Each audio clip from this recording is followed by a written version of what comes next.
Well, hey, everybody, thanks again for tuning in today. Hopefully, you had a chance to watch yesterday's video. That really helped kind of set up where we are going in this mini journey of taking inventory. What's going on in our hearts and souls? How do we bring those things before our good God in prayer? Remember, yesterday we looked at Jeremiah 6, verse 16, and we talked about standing, looking, asking, naming these things, taking the time again to look and see what is going on with us. The importance of doing this, especially from time to time, is that as we go through stuff, especially difficult moments like we've been in for the last several months, we can lose touch with what's actually going on inside of us. And so it's so important to pause and to ask some of these very simple and yet very profound questions that help identify where we truly are at so that we can choose that good path, right? That ancient path that leads to rest, that deep soul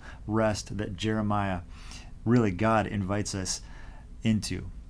All right, so here's our first question. The first question is this: what are you mad about?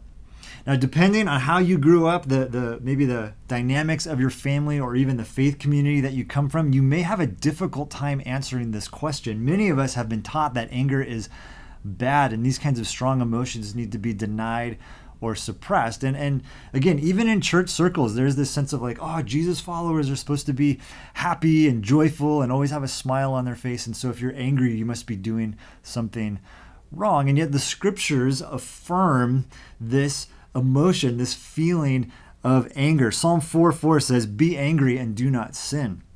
Psalm 7:11 says, God is a just judge. God is angry with the wicked every day. God experiences anger. Ephesians 4:26 repeats Psalm 4, in your anger, do not sin. So you will be angry, but just be careful what you do with it. And then Mark 3:5, this is about Jesus. This is from a conversation, interaction he's having with the Pharisees about the Sabbath. Jesus looked around at them in anger and was deeply distressed. It's okay to be angry. Now, there's a lot of scripture that also talks about, being slow to anger, quick to listen, things like this. And there's a lot of obviously great truth there. I want to make a distinction between righteous anger and quick-tempered. Okay, there's a difference between experiencing righteous anger and being quick-tempered. Righteous anger leads us to just action, whereas a quick temper will lead us to sin. It often leads us to broken relationships. Just action leads us towards right relationships with God and with people. It's okay to be angry. It's okay to be mad. In fact, if some of the things that are happening in our world did not make you mad, I would have a question about what's going on there, right? We should be mad about injustice and discrimination and bad decisions that are made that have an impact on our life. We should be upset about the brokenness and the sin that we see in our world and in ourselves. But we also, again, hold that intention with quick to listen, slow to anger. There's a difference between righteous anger and being quick-tempered. But what I want you to hear underneath all of that, it's okay to feel angry. It's okay to be mad. And in fact, it's important to ask the question, what makes us mad? What am I mad about right now?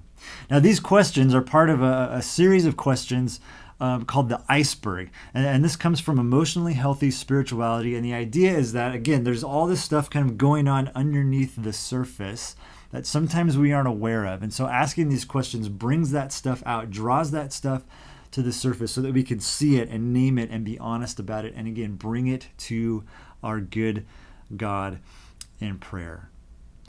If you're a journaler, if you like to write stuff down, I would encourage you, even at the end of this video, to sort of name these things. But over the course of the rest of today, pay attention to this question. Name the things that you are mad about right now. And then we're going to continue this journey tomorrow. Grace and peace, everyone.